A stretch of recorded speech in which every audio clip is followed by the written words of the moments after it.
granted you guys don't hear the outside noise. Granted you only worry about what you can control. But Fitz was just in here and for half an hour praised how good a defense Michigan State had. Does a part of you, as a defensive player, go, we're going to show you what a good defense is? Yeah, I think there's definitely some merit to that. Like Coach Fitz said, they do have a great defense. But I think just kind of like you said, controlling the things that we can control. I think our defense and our mindset and what we set out for ourselves early in this year, we want to have one of the best defenses. And I think just taking it day by day, learning from mistakes from this past game and these past couple games, not dwelling on it and just fixing those things so we can go out there and give ourselves the best chance to win the game. Last week, JR was talking about your guys' relationship and how you guys spend a lot of time together, really developed a good bond. How would you describe your guys' relationship? Yeah, I mean, JR is just not only a great player, but a great person. I think over the years, we just kind of been able to form that. Just being in that back end and being able to have to communicate on every single play, I think that's definitely helped. And then off the field too, I think our relationship has grown, and I think that's something that's really helped carry on to the field. And I'm just excited to see him continue to work, continue to get better. I think he's one of the best safeties in the Big Ten and in the whole country. So just really excited to see him continue to grow into that player that I know he can be.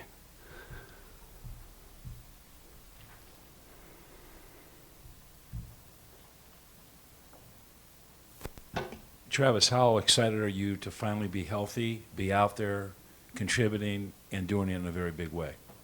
Yeah, for sure. I'm just super thankful, especially for my coaches for not giving up on me when I was going through those injuries, and them just staying by my side, especially my teammates too, knowing that when I was healthy, I could hopefully get out there in whatever role that was, just go out there and hopefully help the team win games. And just really excited for this game, honestly. It's going to be a big game. They got some good pieces on offense. The quarterback's returning. They have a lot of good skilled guys, and so just really excited for the matchup. I know they're really ready to get out there too after kind of sour taste in their mouth after this past week. So just excited to match up with a great team and just really looking forward to it. But I think going through those injuries just giving me a new perspective. I appreciate it so much more, and I'm just so thankful that I'm here now and just really trying to be present with it all and just take it day by day, learn and grow and just try to get better one day at a time and just excel from there. So just super thankful and just for the eternal perspective I have now on everything. So.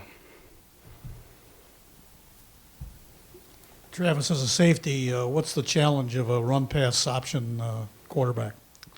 Yeah, the RPO, I think, like I said, their quarterback's good. He can throw it. He can run it. So just making sure we're locked in on our keys, having good eye control, stuff like that, just controlling what we can control and just doing things to the best of our ability. And they got some guys on the outside that are some playmakers, and they got a couple good backs. So just making sure that we're locked into what we need to be doing to our assignments and just going out there and executing at a high level and just letting the chips fall where they may.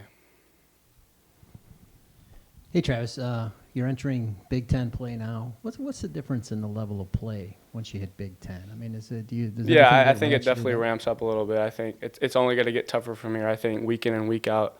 That's why it's Big Ten football, and you got to love it. And there's great competition all across the board. I think we have one of the best conferences in the nation, and so just really looking forward to the challenge. I think it's always fun when you get to play against the best, and if you want to be the best, you got to beat the best. So just really trying to take that mindset in, but also not getting too sucked up into it, understanding that just taking it one game at a time and just continuing to grow and try to get better every single day. Chris, what do you remember about the game against Michigan State last year and how that sort of has helped you and propelled you to where you are now? I know that was obviously the first game I had an opportunity to start in my college football career, and I think what I remember most is being calmed by knowing that the 10 other guys in our defense had my back and told me that we were going to be all right regardless. And I think that mindset and that mentality going into this week and going into every week has just kind of helped me to get better and better each week, because you know that any mistakes you make in our defense are minimalized by the effort and the execution by the rest of the guys in the defense.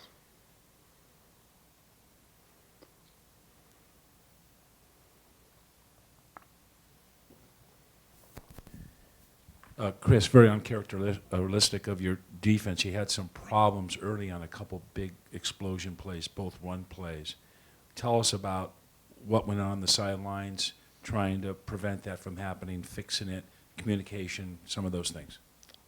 Yeah. On the sideline, I think we remained very calm because we knew that it was mental errors more than anything, and that's the most fixable error there is. And like I said before, when one guy makes a mistake, we minimize it by the 10 other guys. But as you see with 3 or 4 guys make a mistake, and then it turns into something bigger. And I think with any football game, it's not perfect. There's going to be plays you want back, but it's how little plays after the game that you want back, that you try to minimize those plays. That's how you get better. And each week we're going to try to have less of those plays that we want back. And obviously this week we had 4 plays that combined for 150 yards, and if we can reduce that to 1 or 2 plays, or that we'll be a lot better off. Hey, Chris, I know your dad played at Michigan State. You and your brother here. What's the rooting interest within the family? Is this a big deal in the Bergen household this weekend? Contrary to popular belief, our dad, a diehard Cat fan. You wouldn't think so, but I try to think of it from his perspective. And if your kids went to Northwestern, or you played at Northwestern and they didn't get recruited at all, I guess you root for your kids. And our dad supports us more than anybody, and he wants us to beat state more than anybody. And we and my brother, actually, we went back and checked to when he played at state. He played them one time. It was the 86 season, I want to say, and they lost to Michigan State. So right now the Bergens are 0-4 versus Northwestern. Michigan State is, at least. Me and my brother, I'm 2-0, he's 3-0. So you weren't recruited at all by Michigan State? No, not at all. No, not even a lick. Not really. At the end of the day, this is one thing my dad really harped throughout the recruiting process, is the 440 rule. That's 4 years of college versus the 40 years after, and I think this place exemplifies that more than anywhere, and this is exactly where I was meant to be, and I couldn't be happier every day that I didn't get recruited by Michigan State, because this is home, and I'm glad it is. As a Michigan native, are you a little extra amped up when you face Michigan State or Michigan? You could say so. I mean, there's always some sort of underlying factor that gets you just a little bit more excited for each game. And this game, I think as a team, it's finally getting back into Big Ten play. I guess you could say personally as a Michigan native, getting to play Michigan State. But, yeah, I'd say there's a little extra chip on the shoulder. But I try to take each week the same. But I'm really excited for the opportunity. I know our whole team is. Can you put in one word your position coach, Coach McGargle? Electric. Can you expand on that a little bit now? Yeah, Coach McGargle, in my time playing football, obviously is the best position coach I've ever had and probably ever will have. And his style of coaching it's electric. Like I said, it gets you going every morning and every day. And I love playing for him, and I wouldn't want to play for anybody else. I thank God every day that he came into our program when he did, because he's made us all and risen our position room to make us so much better. He's the best, yeah. You talked a little bit about how playing Michigan State, there's added inspiration. What about the idea of you guys have to listen to how great Michigan State's defense is? You're going to have to listen to that all week. I think that adds fuel to the fire, but again, we don't really worry about them as much as we worry about ourselves, and we worry about our game plan and doing what we have to do. And like we were talking about earlier about the limiting the plays we wish we could have back for UNLV, that's what we're focused on. We're focusing on executing our game plan, and we know our offense is going to do their thing and take care of what they have to do against their defense, and our defense will do the same versus their offense. What's Coach Anderson like during games? I think it would be a little surprising to some, just because you see him on the videos from practice and he's very animated. But on the sideline, he tells us all the time he's a very calming presence. So quite the opposite on the sideline, just because in the middle of battle, you need somebody to kind of calm everybody down with the ebb and flow of a game. So very relaxed, but still intense at the same time.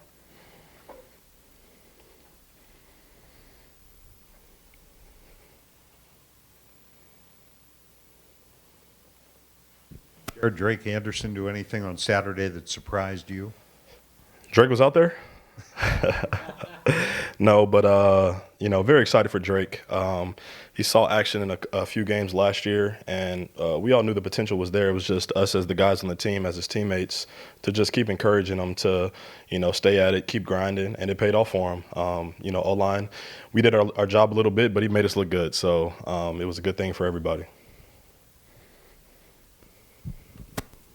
Did you see a difference between week 1 and week 2 as far as the offensive line was concerned? The one thing I saw is we got better from one week to another. That was definitely our goal, which is our goal each and every day, is to just get 1% better, one day better, and I think that's what we did. And as I told the guys earlier, now we just have to take it to another level with Big Ten play. I think that's why we all came to a place like Northwestern to compete in the Big Ten, is to play these games that are coming up. Not any disrespect to any teams before, because all of the games matter, but, this is conference play, and this is for everybody in college football. Conference play, is where you kind of define what your season is going to be. So we're definitely excited and can't wait to get to work. When you're playing a team that makes it clear their whole thing is to suffocate the run, does that make it more exciting? Very exciting. As an offensive line, we always want to run the ball no matter who the defense is. So whether it's Michigan State or anybody else we have on our schedule, the number one objective for us as an offensive line is to run the ball. So great respect for those guys at Michigan State. Had a chance to speak with a few of them at Media Day, so a lot of respect for them. But we know it's going to be a dogfight as soon as we step on the field on Saturday. I think they all just have a lot of experience together as a unit. Raquan, Bocce, Kenny. I know they have a couple young guys on the back end, but they've all been together for a good amount of years. So I think experience is the best teacher, and they have a lot of it. So, we got to be on our P's and Q's and make sure we come ready to play.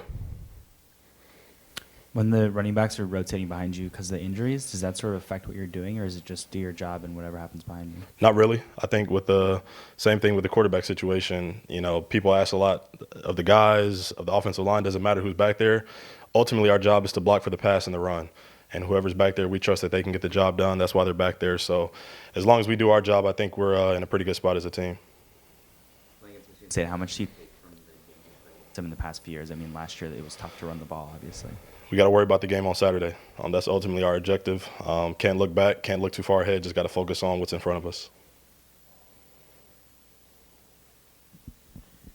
Jared, Coach mentioned that when you became captain, one of the 4 captains, your role kind of expanded beyond just captaining the offensive front 5. Tell us a little bit about some of those leadership qualities. Yeah, it definitely just went from a small, minute group of people to now the whole team, and now everybody is kind of looking at me to, consistently day in and day out be a leader.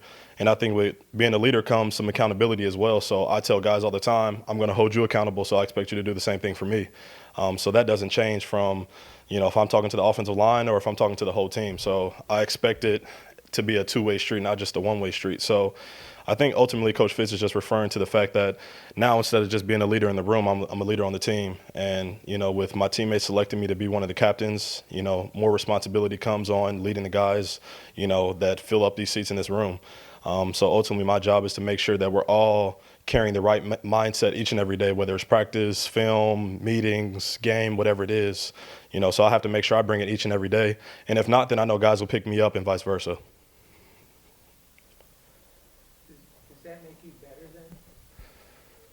Absolutely. I think it definitely helps. I'd be lying if I said every single day I have it, because that's not true. Coach Fitz, I think, will be the first to tell you that sometimes you need guys to pick you up. And as much as sometimes I don't have it as a leader, I think just coming into every day with a positive mindset that no matter what we have, we got to attack it is definitely something that's helped me. You know what I mean? So I just try to permeate that throughout the whole team. And just really depend on each other, because that's ultimately what the brotherhood is about, is just making sure each guy is coming into each and every day and not just counting the minutes, but, really making each and every day count, because that's what it ultimately comes down to. And, that allows us to set ourselves up to be successful in the long run. Coach Fitz earlier was talking about Big Ten scheduling. You were on your redshirt the year. The last year it had 8 games. How many Big Ten games do you like to play? 8, 9, or 10?